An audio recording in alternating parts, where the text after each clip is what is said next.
जय हिंद फ्रेंड्स, स्वागत है आप सभी का वैल्यू व्यू आईएएस एकेडमी के इस यूट्यूब प्लेटफॉर्म पर। उम्मीद करता हूं आप सभी अच्छे होंगे। दोस्तों, आज हम लोग एक बहुत ही महत्वपूर्ण टॉपिक पर डिस्कस करने वाले हैं और वह टॉपिक है सीमा हैदर वर्सेस सचिन का जो अभी मामला पूरे देश स्तर पर हर जगह चर्चा में है। आज मैंने प्लान किया कि इसको थोड़ा सा हम लोग अध्ययन करने का प्रयास करें, क्योंकि मुद्दा यह है कि अभी के समय में जो मीडिया जो चीजें दिखा रही है वह कहां तक बातें सही है और एक अपने एग्जाम पॉइंट ऑफ व्यू से और एक एथिकल पॉइंट ऑफ व्यू से चीजों को कैसे समझा जाए, इस पर मैं इस टॉपिक पर कुछ चीजें चर्चा करने वाला हूं। इस चीज को आप अच्छे से समझने का प्रयास कीजिएगा। अब आखिर ये जो टॉपिक है, क्या ये सिर्फ और सिर्फ एक इंटरेस्ट का मुद्दा है, आनंद लेने वाली बात है? बिल्कुल नहीं। अगर आप एक सीरियस कैंडिडेट हैं, एग्जाम वगैरह का प्रिपरेशन करते हैं, सिविल सर्विसेज का तैयारी करते हैं, तो आपके लिए यह टॉपिक काफी इंपॉर्टेंट बन जाता है, क्योंकि ये चीजें आपके सिलेबस को कवर करता है। आप पूछेंगे कैसे?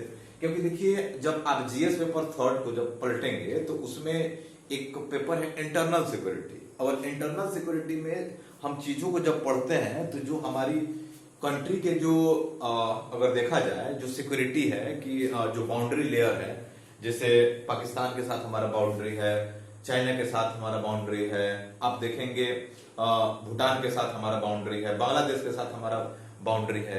अगर इस बाउंड्री को अगर हम सेफली प्रोटेक्ट नहीं करते हैं तो कहीं ना कहीं हम ऐसा मानते हैं कि हमारी जो बाउंड्री है वो सेफ नहीं है, यानी हम इंटरनल तौर पर सिक्योरिटी के तौर पर हम लोग अच्छे नहीं माने जा सकते, यानी हम लोग सुरक्षित नहीं है। जी हाँ, इससे संबंधित है। क्यों? इससे मैं इस चीज को जोड़कर बताऊंगा, क्योंकि जो सीमा हैदर जो भारत आई है वो कैसे आ गई, आखिर ये बॉर्डर जो था, आखिर इसने बॉर्डर को कैसे पार किया। तो ये चीजें आपसे हो सकता है कि इंटरव्यू वगैरह में भी इस प्रकार के प्रश्न इस टॉपिक से पूछे जाए। और प्लस ये भी है कि आपकी जीएस पेपर 4 एक पेपर है जिसको बोलते हैं इथिक्स। इथिक्स में भी केस स्टडी के माध्यम से इन दोनों के जो मतलब अभी के जो प्रेजेंट सिचुएशन है, इस प्रेजेंट सिचुएशन को आधार मान करके आपसे प्रश्न पूछे जा सकते हैं। तो सिर्फ और सिर्फ इस टॉपिक को आनंद पॉइंट ऑफ व्यू से मत समझने का प्रयास कीजिए, इस टॉपिक को अच्छे से गहनता के साथ समझने का प्रयास कीजिए कि रियल में हुआ क्या है। इस वीडियो में हम लोग क्या समझने वाले हैं, सबसे पहले मैं आप लोगों को एक ब्रीफ स्टोरी बताऊंगा कि ये क्या है, छोटी सी। दूसरे के बाद मैं 2019 से लेकर के जो 2023 तक का जर्नी है सीमा हैदर का, इन दोनों के बीच में कैसे लव डेवलप हुए, इसकी बात करेंगे। और अभी करंट इश्यूज क्या है, और लास्ट में हम लोग ये चर्चा करेंगे कि अभी सीमा हैदर पर कुछ इल्जाम लगाए जा रहे हैं कि सीमा हैदर क्या खुफिया विभाग की एक आदमी है। अब इसको समझने का प्रयास किया जाएगा। चीजों को डायरेक्टली बातें कहना तो काफी मुश्किल है, लेकिन काफी हद तक हम लोग इस चीज को प्रयास करेंगे समझने का कि ये चीजें कहां तक सही हो सकती है और कहां तक इसमें मतलब और चीजें पड़ताल करने की जरूरत है। सबसे पहले एक ब्रीफ इनकी पर्सनल लाइफ पर डिस्कस करते हैं कि ये सीमा हैदर है कौन। देखिए, सीमा हैदर एक पाकिस्तानी लेडीज हैं और उनकी अगर एजुकेशन की अगर बात किया जाए तो महज 5th क्लास की पढ़ी लिखी एक महिला है, और उनके अभी प्रेजेंट टाइम में लगभग 4 बच्चे हैं, और उनके जो हस्बैंड है उनका नाम हैदर है, और वो सऊदी अरब में लगभग पिछले 5 सालों से वहां पर रह रहे हैं और जॉब कर रहे हैं। और एक इन्हीं के अनुसार सीमा हैदर के अकॉर्डिंग पिछले लगभग 3-4 साल पहले, लगभग 2019-20 के आसपास सीमा हैदर को उनके जो हस्बैंड ने फोन पर ही तलाक दे दिया था। जैसे आपको कुछ रूल रेगुलेशन पता ही होगा कि कैसे मुस्लिम धर्म में तलाक दिए जाते हैं, जैसे आप लोगों ने ट्रिपल तलाक का नाम सुना होगा। अब इस ट्रिपल तलाक में भी हो सकता है कि आप तलाक अगर कह देते हैं तो आपके तलाक हो जाते हैं इन जनरल मुस्लिम कंट्री में। भारत में भी पहले ऐसे होते थे, लेकिन सायरा बानो के केस के बाद भारत में इस प्रकार की चीजें अभी के समय में बंद कर दी गई है। एनीवे, उस पर हम लोग नहीं जाएंगे। यहां पर इनकी एजुकेशन, उसके बाद जो इनका देखा जाए लगभग पाकिस्तान में, तो पाकिस्तान में मतलब डिवोर्स होने के बाद भी अपने घर पर रह रही थी। और इनकी अगर ब्रीफ हिस्ट्री की अगर बात किया जाए थोड़ा सा, तो लगभग इनके जो 4 बच्चे हैं इन जनरल, तो लगभग 2019 के आसपास जब अक्टूबर नवंबर में जब कोविड आया और कोविड के बाद से दुनिया में लगभग एक बड़ा सा आपदा डेवलप हुआ और सारे लोग परेशान थे, इतने डेथ हो रहे थे, एक प्रकार का बड़ी डिलेमा थी। आप इसको ऐसे समझ सकते हैं कि लगभग समझ लीजिए कि कहीं ना कहीं इंसान अपने जीवन को बचाने के लिए इतना परेशान था कि वो किसी भी हद तक जा सकता था, फिर भी हम अपने आप को सेफ नहीं कर पा रहे थे। ऐसा देश नहीं होगा जो इससे बचा होगा। उस स्थिति में आप देखे होंगे कि जो बड़े आबादी वाले देश थे वहां पर तो लोग लगभग सिलेंडर की तलाश में घूम रहे थे। सिलेंडर इन द सेंस कि ऑक्सीजन सिलेंडर की आवश्यकता होती थी, अपने आप को क्वारंटीन करने में व्यस्त थे। और ये जो महामहिम थे सीमा हैदर और सचिन, ये पबजी खेलने में मतलब इनकी इंटरेस्ट डेवलप हुई थी उस समय जब आप वर्क फ्रॉम होम हो गया था। और जनरली जब हम क्वारंटीन में हुआ करते थे हमारे पास कोई काम नहीं हुआ करता था, तो उस पबजी के गेम में लगभग इस सचिन का और सीमा हैदर का एक दूसरे से जान पहचान हुआ। ये दोनों जान पहचान कैसे प्यार में बदल गया ये कहना काफी हद तक मुश्किल होगा। और इन जनरल अगर मैं जहां तक समझ पाता हूं कि लगभग अलग अलग क्षेत्र में अपनी अपनी लोगों की अपनी मानसिकता है, अपनी सोच है। मे भी इस एज में चीजें होती हैं, लोगों के मतलब अट्रैक्शन होते हैं, लेकिन अट्रैक्शन का मतलब ये नहीं होता है कि अभी का अगर एज की अगर मैं बात करूं तो अभी सीमा हैदर का जो एज है वो 27 ईयर ओल्ड है, जबकि सचिन जो है आपका 22 ईयर ओल्ड है। अगर मैं 4 साल पहले अगर चला जाऊं तो 4 साल पहले सचिन का एज महज 18 साल होगा, जबकि सीमा हैदर का एज अभी 27 से 4 ईयर का सब्ट्रैक्ट कर दें तो लगभग 23 साल होगा। तो लगभग सचिन की तो बात करें तो ये बिल्कुल नाबालिग टाइप का बच्चा है, लेकिन ये जो सीमा हैदर है इनकी एज तो ज्यादा है और इनके बच्चे भी थे, तो इनको कहीं ना कहीं इस प्रकार की चीजें सोचनी चाहिए। खैर बहरहाल हम इस पर पड़ताल नहीं करेंगे कि इन्होंने ऐसा क्यों किया। इनकी अपनी जो भी एक मानसिकता होगी, इनके जो भी एक अपने अंदर एक चाह होगी, उस चाह के अकॉर्डिंग वो लोग मतलब अट्रैक्ट होंगे व्हाटएवर। उसके बाद इन दोनों के बीच में काफी मतलब लगाव डेवलप हुआ और लगाव होने के बाद अब चूंकि आपको पता होगा कि लगभग जब भारत और पाकिस्तान के रिश्ते अच्छे रहते नहीं हैं तो आप डायरेक्टली पाकिस्तान से भारत और भारत से पाकिस्तान जा नहीं सकते हैं। ऐसा माना जा रहा है कि लगभग ये इन्होंने प्रयास भी किया मतलब भारत आने के लिए, लेकिन जब इन्होंने प्रोसेस समझा कि कैसे हम भारत जाएं, किसी ने इनको प्रोसेस समझाया तो प्रोसेस से ही ये डर गए कि इस प्रोसेस से तो हम भारत जा ही नहीं सकते हैं। उन्होंने एक अलग एक पॉइंट सेट किया। पॉइंट इन्होंने क्या सेट किया कि ये गई पहले सऊदी अरेबिया और सऊदी अरेबिया से ये आई काठमांडू और यहां से जो यूपी है, यूपी में ग्रेटर नोएडा एनसीआर में पड़ता है, और यहां से सचिन जो है वह काठमांडू जाया करता था और ये लोग वहां पर रहते थे। फिर मतलब आप देखेंगे कि फिर काठमांडू से जो ये सीमा हैदर है ये वापस सऊदी जाती थी और सऊदी से फिर पाकिस्तान चली जाती थी। ऐसा कुछ इंसिडेंट पिछले कुछ वर्षों में हुआ है जो दोनों एक दूसरे से मिलते थे और यहां से जो सचिन है वो भी आपके काठमांडू चला जाता था। ये पहले चीजें चलती थी। लगभग 10-10 दिन ये लोग एक साथ रहे हैं आपके काठमांडू में। ये भी एविडेंस साथ लगा है, हाथ लगा है पुलिस को। अब ये तो बातें सब चीज ठीक चल रहा था, लेकिन 2022 के बाद यानी जब 2023 जब प्रारंभ हुआ तो लगभग मई मंथ में ये जो सीमा हैदर जो थी, सीमा हैदर प्लान कर ली कि हमको अब फाइनली भारत आ जाना है। इसके लिए इन्होंने डिसाइड किया कि पाकिस्तान में इनके जितने भी वेल्थ हैं इन्होंने क्या किया कि पूरे सेल कर दिया, बेच दिया और सारे चीज को इकट्ठा की और इकट्ठा करने के बाद वह डायरेक्टली वो जाती है सऊदी, सऊदी से शारजाह और शारजाह से लगभग नेपाल काठमांडू और काठमांडू से यह लगभग बस की यात्रा करके पोखरा पहुंचती है और पोखरा से भारत में एंट्री करती है नेपाल वाले रास्ते से। अब आपको भी पता हो कि नेपाल की जो हमारी बाउंड्री है, क्योंकि नेपाल और भारत के बीच में इन जनरल आपके अपने जो नरेंद्र मोदी साहब हैं वजीर आजम भारत के, उनका ही एक स्टेटमेंट है कि भारत और नेपाल के जो रिश्ते हैं वो बेटी रोटी के रिश्ते माने जाते हैं। अब बेटी रोटी के रिश्ते माने जाते हैं, थोड़ा सा रिश्ते हमारे मधुर है, कितना हो भी थोड़ी सी समस्या होती है, लेकिन हमारे रिश्ते तो मधुर ही होते हैं।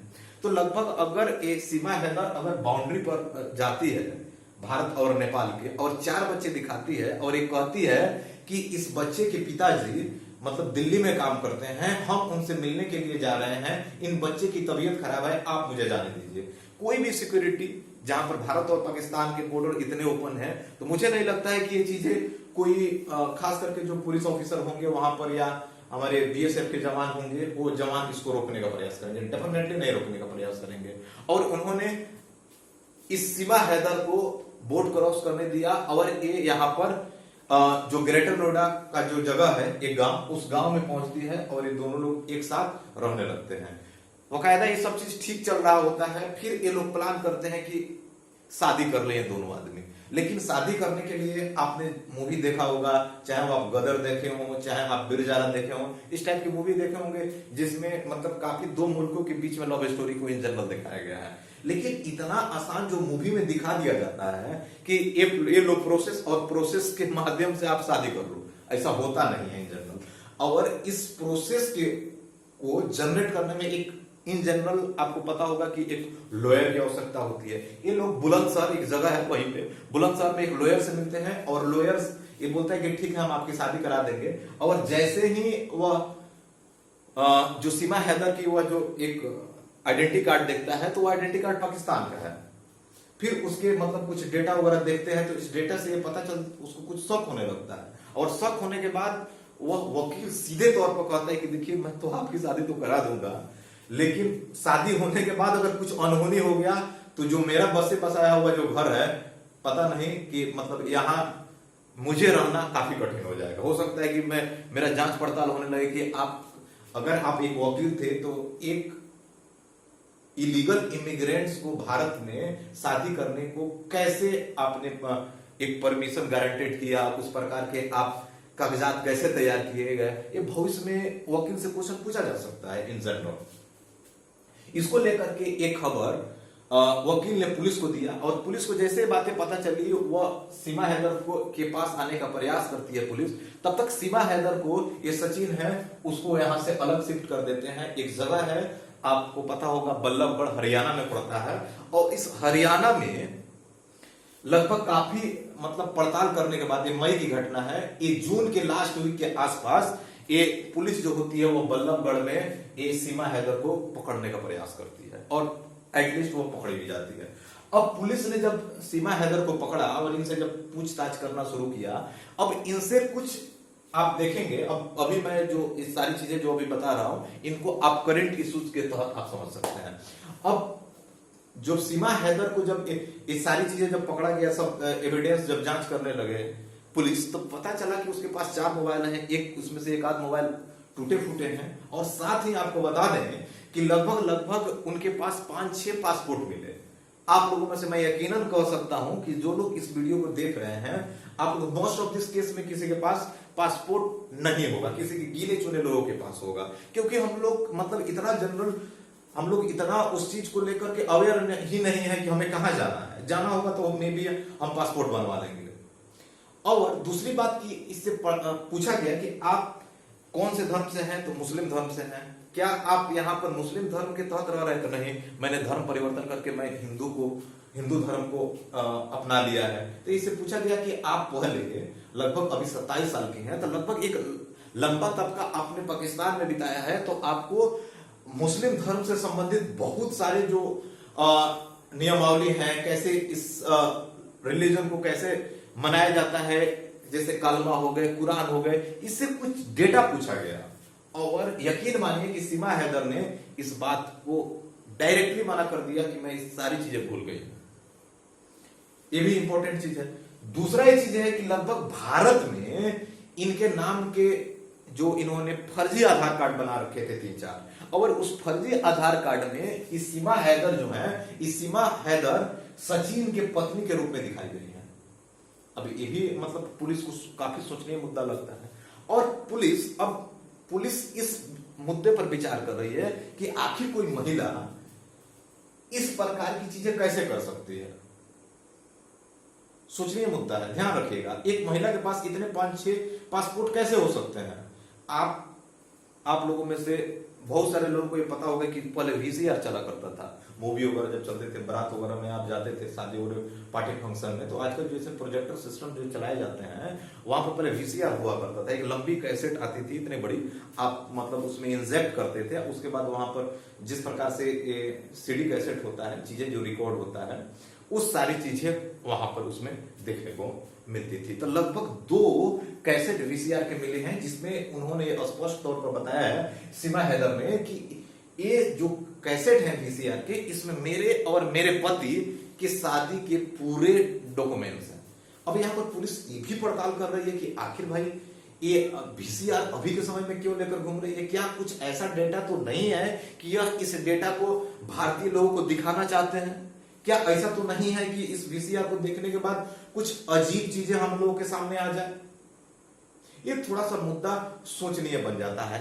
इतना ही नहीं, जो इनके जो हस्बैंड है वो सऊदी में रहते हैं, वह नरेंद्र मोदी से स्पष्ट तौर पर, आप वो वीडियो देखे भी होंगे कहीं ना कहीं, स्पष्ट तौर पर एक गुहार लगाया है कि वो मेरी वाइफ है और इस मेरे वाइफ को रिटर्न किया जाए, मेरे देश मेरे मुल्क भेजा जाए। तो ये भी एक बहुत इंपॉर्टेंट चीज है कि आखिर ये चीजें हो क्या रहा है। और पाकिस्तान के जो लोग हैं ये चीजें कह रहे हैं कि अगर इस सीमा हैदर को भारत से पाकिस्तान नहीं भेजा गया तो पाकिस्तान में जो माइनॉरिटी लेवल के जो लोग हैं उन पर वो लोग कुछ अलग प्रकार की कार्रवाई करेंगे। ये भी इंपॉर्टेंट चीज बन जाता है। तो ये लगभग अभी के समय में करेंट इश्यूज है। अब हम पड़ताल करते हैं कि क्या सीमा हैदर रियल में जासूस है। अब देखिए कुछ एविडेंस को हम समझने का प्रयास करते हैं। सबसे पहले मैं एक बात बताने का प्रयास करूंगा, आप नाम सुने होंगे अजीत डोवल को, ये नेशनल सिक्योरिटी एडवाइजर है अभी के समय में, और एक समय भारत की खुफिया एजेंसी के रूप में लगभग 5-6 साल लगभग पाकिस्तान में अपने धर्म परिवर्तन करके मुस्लिम धर्म के लोगों के साथ रह करके 5-6 साल अपना टाइम बिताया, और वहां की जो इंपॉर्टेंट जो सारी चीजें जो थी वो भारतीय लोगों के बीच, अपने कंट्री के जो सरकार थी, जो हमारे जो अभी के समय में आप खुफिया एजेंसी है, उनको वहां की सारी खुफिया बातें पाकिस्तान की इन्होंने शेयर किया था। आपने रविंदर कौशिक का नाम सुना होगा, जो लगभग 1970-80 के दशक में लगभग पाकिस्तान में जाकर के अपने धर्म को बदल करके वहां पर भी लगभग वहां के जो भी इंपॉर्टेंट बातें थी भारतीय सरकार को वहां की बातें शेयर किया था। तो क्या ऐसा हो सकता है कि कोई महिला भी ऐसा कर सकती है? क्या वो मुस्लिम से हिंदू धर्म को अपना सकती है?